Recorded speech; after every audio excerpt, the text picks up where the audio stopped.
Olá pessoal, sejam todos bem-vindos a bordo ao canal Metplane, um canal especializado em meteorologia aeronáutica. Hoje falaremos um pouco sobre alguns sistemas meteorológicos que mais preocupam a aviação. No período de verão, volta à mente dos pilotos que voam no território brasileiro a preocupação com as pancadas de chuva, tempestades, trovoadas, granizo, turbulência, as tesouras de vento e muitas vezes os desvios das grandes formações de nuvens cumulonimbus. E é justamente nessa época do ano que chove na maior parte do Brasil. E nesta matéria iremos tratar dos principais sistemas meteorológicos responsáveis por isso. De forma geral, o território brasileiro tem aumento significativo de temperatura no verão, possibilitando as formações de nuvens de grande desenvolvimento vertical, gerando dessa forma episódios de precipitação denominados popularmente de chuvas de verão, que são rápidas, porém intensas e que causam grandes transtornos nos aeroportos e nas áreas urbanas adjacentes. A zona de convergência dos ventos alísios, ou ITCZ, que é uma banda de nuvens bem caracterizada na faixa equatorial, também é responsável no período de verão pelo aumento da quantidade de chuvas, particularmente na região norte do nordeste do Brasil. A ITCZ oscila latitudinalmente do hemisfério norte, atingindo a latitude de 14 graus entre agosto e outubro, até a sua atuação no hemisfério sul, entre 2 e 4 graus, entre os meses de fevereiro e abril.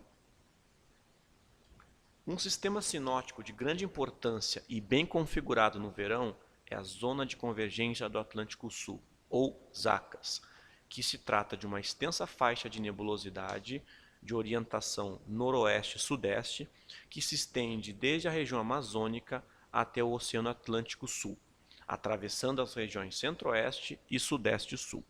Esse sistema é responsável por parcela significativa da precipitação e das enchentes que ocorrem na região sudeste e, em algumas situações, na região sul, quando o sistema se desloca para uma posição mais meridional. Outro sistema atmosférico típico de verão e que é pouco divulgado na comunidade aeronáutica são os complexos convectivos de mesescala, ou simplesmente CCMs. Esse sistema intera muito aos pilotos que fazem a rota para o Paraguai, Chile e norte da Argentina. Os CCMs estão associados à precipitação intensa, fortes rajadas e, eventualmente, à formação de tornados. Os CCMs são uma junção de vários cumulonimbus, as CBs, e ao contrário das trovoadas rápidas de verão, esses atingem sua máxima intensidade durante a madrugada. As primeiras células convectivas que precedem o CCM podem começar a se formar no início da tarde ou noite, e o seu enfraquecimento ocorre normalmente por volta das 15 Zulu do dia seguinte. Com isso, um CCM pode durar até 15 ou 20 horas aproximadamente.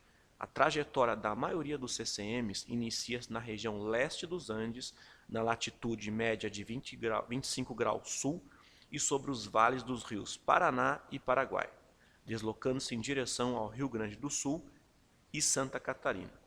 Embora possa atingir o sul do Brasil, sua maior atividade concentra-se sobre o Paraguai, área que coincide com a denominada Baixa do Chaco, baixa pressão de origem térmica.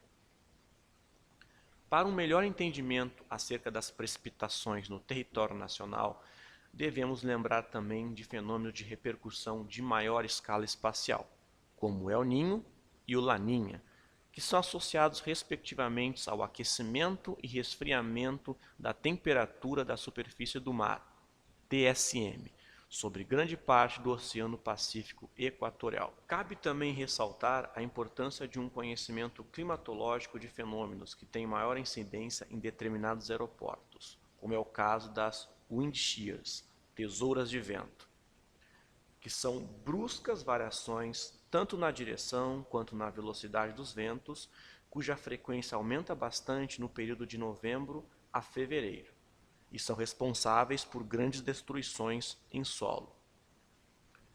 Além das informações meteorológicas tradicionalmente utilizadas nos planejamentos de voos, como por exemplo os boletins METAR, TAF, SIGMET e as cartas SIGWX, podem ser úteis as imagens de satélites meteorológicos para a indicação de sistemas meteorológicos adversos às operações aéreas e também imagens de radares meteorológicos, que são uma ferramenta extremamente importante na identificação de células contendo precipitação. Dentre tudo o que foi comentado, ressalta-se sempre que a característica mais marcante dos eventos atmosféricos de verão é, sem dúvida, a ocorrência dos cumulonimbus, sejam eles associados a ITCZ, CCMs ou mesmo aquelas típicas pancadas rápidas de verão. É sempre importante lembrar os perigos que um CB pode representar aos voos, ou quando ele pode complicar sua situação num pouso, por exemplo. É vital manter uma distância segura das formações de CBs, de pelo menos 40 km de raio em torno de sua célula, ou aproximadamente 20 milhas. Os desvios das formações de trovoadas podem ser feitos pela esquerda das células, no hemisfério sul, e pela direita das mesmas, no hemisfério norte. Em condições de trovoada sob o aeródromo, o vento reportado pela torre pode ser totalmente diferente do existente na reta final, tendo em vista a existência, em várias ocasiões, de fortes rajadas em diferentes direções em superfície, que são causadas por fortes correntes descendentes da nuvem em seu estágio de maturidade.